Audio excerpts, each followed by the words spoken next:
What's going on, everyone? Your mom's favorite YouTuber KKS here, and welcome back to a brand new video. Today, we're going to be continuing our videos of the world, videos of the places I visited, and today we're going to continue with Estonia. For those of you who don't know, Estonia is a pretty small country, not not like very small, but pretty small. It's near Latvia. It's near Russia and forget the name, Scandinavian countries. So yeah.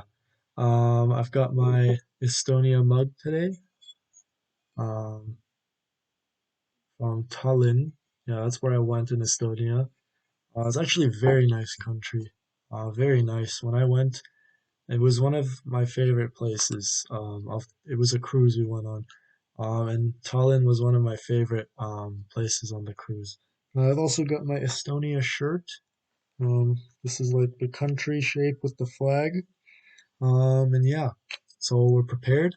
We're gonna see how many of these things I know and don't know, and let's get started. Estonia is a unique and singular European country that is Right here, it's right here. part of the Baltic states, which line the Baltic Sea and include the countries of Latvia and Lithuania. I said Scandinavian. I meant Baltic, but it's close to the Scandinavian countries too. So I mean, you get what I was saying. As well. Possessing a unique system of taxes, language, culture, and history, Estonia desperately needs more exposure. So to make that a Yes. reality, we bring you the 10 things you didn't know about Estonia. Estonia, depending on your perspective, has either a large or small Russian population that is persistent and unmistakable, and comes out to a sizable 320,000 ethnic Russians. Now, on paper, that might sound like nothing, and it would be if it were the United States, but Estonia has a much, much smaller total population than either the United States or other European countries, totaling out at 1,316,000 people. So in reality, that is a lot of Russians. The Estonians call the Russians Venelane, which is a word borrowed from early Germanic and refers to the Wends, ancient Slavic people that inhabited the southern part of the Baltic coast. But the history of continuous Russian settlement in Estonia goes back to the early 17th century, when Russian religious minorities fleeing from I persecution didn't ask for a settled in history areas that lesson, but now okay. encompass modern Estonia. Of course, the most relevant Okay. part of the Russian presence in Estonia is that Estonia was once part of the Soviet Union, along with other Baltic states. Since then, the Russian presence has been incredibly persistent and strong. Unfortunately, many of the Russian speakers, particularly those in Tallinn, do not speak Estonian and live in their own clustered communities cut off from Estonian culture and language, which is especially true of the older generations and less true of the younger ones. Whether or not full-scale integration of Russians into greater Estonian culture is a real possibility is anyone's guess, but given historical precedent, this seems unlikely. The Estonian language belongs to the Finnic branch of the Finno-Ugric languages, which makes it very closely related to Finnish and distantly related to Hungarian. Its structure is thus similar to Hungarian in that it is a language that can be classified as agglutinative, which means the meaning of words is built up by stacking on endings to each word, with each new one adding meaning. It is thus genetically not related to most European languages, and is grammatically and structurally different from them. However, due to the course of history, Estonian has been influenced by Swedish, German, and Russian in the realm of vocabulary, all the while remaining highly distinct from them. Unlike many other countries, Estonia Well, I mean, I didn't know either of those things, but I'm glad I didn't because that was boring as hell. Um, anyways, is a trailblazer when it comes to integrating essential services and obligations into accessible online activity. Taxes, healthcare, pharmaceutical prescriptions, and more can all be done online. This is because Estonia's government is what one might call a digital government, in that virtually everything of importance related to government and public life can be accomplished in less than 30 seconds by left-clicking your mouse. Many people have marveled at this accomplishment, particularly because until 1991, Estonia was part of the Soviet Union. But unlike most other former Eastern Bloc countries, Estonia has not only fully embraced modernity, but it has been pushing the envelope further than virtually any other country on the planet. It is difficult to know why this is the case, but it is probably due to the small size of the country and small population, as well as distinct cultural differences when compared to other Cool. Eastern Bloc This countries, subject is that boring. Estonia is ahead of the curve, not only in comparison to them, but the entire world. Online government. Interesting. He didn't explain it well, in my opinion, but whatever, we got it. Online government, it's easy, and because they have a low population, interesting. Did not know that. Unlike many other former Eastern Bloc countries, such as Hmm, Poland and Ukraine, Estonia is one of the least religious countries on Earth. And while interesting. you find many old churches with Yeah, historical significance and all the attendant art and murals, not many Estonians are believers. Less than 25% of all Estonians are religious, and those who claim to be are overwhelmingly Lutheran. But the truth is, in a progressive and tech savvy country such as Estonia, religion is just kind of, well, old fashioned, and hmm, thus none of this should come as a surprise to anyone. Estonian cuisine is that's actually interesting. Um, I mean, yeah, what he said made sense. Like they think religion's old-fashioned. I mean, I guess. But that's interesting. I did not know that they're very non. They were very not religious, non-religious. Sure. Estonian food. Here we go. This is the fun part. similar in some ways to that of its Scandinavian neighbors, but still distinct and unique. One of the most surprising things to many people is that Estonia is a producer of high quality wine. Above all, the type of wine called fruit wine, which Mm, usually has more than just grapes as an ingredient and can include berries, flowers, and other things. The basis of most Estonian food is meat, potatoes, and fish, and Estonian cuisine is hearty and filling. In particular, rye bread, pork, and dairy products are popular, and Estonia's eating habits are closely linked to the changing of the seasons. In addition, perhaps in emulation of Germans and Russians, Estonians consume copious amounts of beer and vodka. Many mm, foreigners might interesting. I mean, I'm obviously not old enough to drink, so I wouldn't know um, about any of the wine or beer stuff. But the fish, meat, and potatoes make sense. In a European country, they've got a coastline. Makes sense that they've got those three things as their main food, and also the rye bread. That was interesting as well. Now they're gonna talk about Tallinn, where I've been. It's a very nice place. be shocked to hear this, but Tallinn, the capital city of Estonia, is actually the best preserved medieval city in all of Northern Europe. In That that would make 100% sense. It was very. It gave me the vibes that I was like in medieval times. It was insane. I loved it there.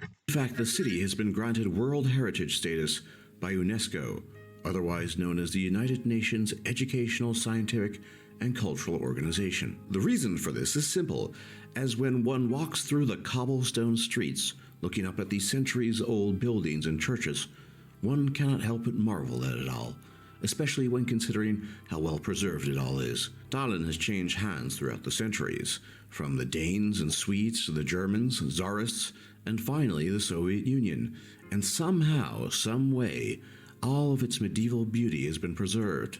But this then is combined with the seemingly paradoxical modernity of the inhabitants, and one can only be puzzled and in awe. For example, public transportation is free for residents of Tallinn. Oh, These types of things might give us some insight into how Estonians have been able to preserve the old ways with the new so successfully. Strangely enough, Estonia has a oh, disproportionately higher female population than male one. For every 100 women, there are only 84 men. In addition to the disproportionate that's numbers, weird. Estonian women also live an average of 10 years longer than Estonian men, which could at least partly account for this discrepancy. There are all kinds of theories as to why this is the case, but no conclusive evidence for any of them. Either way, Estonian men seem to be in an advantage when it comes to the dating market, and less so in terms of longevity. Who doesn't? That is kind of sus, but it's interesting. I I did not know that. Wow. Okay. Last three things. Let's see what they say. A picture of Skype. Interesting. Know Skype these days, and who can live without it? Most people would be inclined to believe that Skype was an American invention, but not so fast, because this incredibly useful and now omnipresent telecommunication software is in fact Estonian in origin. Hmm. It was created by the Estonians Ati Heinla, Tovo Anus, and Priit Kasalu in 2000. Why does the dude on the left look like Modric? He kind of looks like Luka Modric. Like a combination of Modric and somebody else. Like Nacho Monreal. I don't know. I just an interesting observation. 2003. Ah, Beyond innovative for its time, and now a must for virtually anyone in the world, it was later acquired, rather uncreatively, by Microsoft, which is why most people think it is American. Fully 44% of Skype employees are based in Tallinn and Tartu, and Tallinn is sometimes called the Silicon Valley of Europe. Today, Skype is the preeminent means of telecommunications between people across the globe, and we have 3 Estonians to thank for it. There was a time when the majestic gray wolf roamed all of Europe, but for most European countries, those times are long past. Not so with Estonia, because Estonia has one of the largest wolf populations in Europe in proportion to its relative size as a country. Many of these wolves reside in Soma National Park, which is only a few hours away from Tallinn. The wolf has been both historically and ecologically important to Europe and most of the world, and Estonia, rather uniquely, can be proud to be able to lay claim to having so many of these majestic creatures. One of well, wolves are one of the coolest animals. I mean, the fact that they're like dogs, who are amazing, dogs are amazing, but the fact that they're like wild dogs, who also have this savage factor of them, oh man, wolves are insane. Jeez. But yeah, I mean, that's very cool. The wolves and the Skype thing, interesting. Last thing, um, before we go on to the last thing, I want to say, everybody, please subscribe right now. If you've been watching this video up till this point, if you enjoyed, um, it really helps me out a ton. And 90% of you guys who are watching this video are currently not subscribed. So, please subscribe. It helps me out a ton. It's free for you, and it's quick and easy. And also, while you're there, like the video as well if you enjoyed. All of that stuff helps me out. And yeah, let's get to the last thing. the questions libertarians get asked all the Ooh, time is what country actually runs and operates on a libertarian model, or at least interesting. something close to it, and usually they are hard pressed for an answer. But now they might have one, if they bother to watch this video at least, because Estonia has been called the most libertarian country on Earth by the State of the World Liberty Project, and it is easy to see why. Estonia has low taxes that are easy to pay, with virtually no bureaucracy. Estonians have the lowest debt to GDP ratio in the EU, a balanced budget, free No. trade, and a flat income tax, all of which have led to their high economic growth and prosperity. Estonians now rank globally 22 out of 152 countries on the Human Freedom Index and 8 out of 186 economies on the Index of Economic Freedom, and are in the number 1 category in the Sheesh. Freedom in the World report. One of the keys to this is, of course, Estonia's e-government, which streamlines many processes. Is it any wonder why many people consider Estonia to be a libertarian's dream? That is very interesting. Um, I mean, that would make sense why they're such an online government. It's because they're libertarian. I mean, it gave a definition. So if you don't know what it is, go back and look at the definition. But basically, libertarian government gives like less power to the government and more power to the people. And yeah, it's interesting. Estonia is very different from the rest of the world. Very libertarian. A lot of a lot more women than men for some reason. We don't know why. Um, I said a few other things. The food was interesting. And yeah, um, it was a very interesting video. I definitely enjoyed. If you enjoyed, please subscribe again so you can catch some more of this of me watching these videos. And yeah, I actually didn't know most of these, so it's actually very interesting. Um, the one that probably resonated with me the most was the fifth one, where it said they preserve their country's medieval areas, which is definitely something I remember. So yeah, very nice country. I do definitely recommend going. So yeah, thank you all for watching. Comment down below. Have you gone to Estonia before? Do you want to go there now that you've seen this video? Um, and yeah, um, yeah, thank you all for watching, and I hope to see you all next time.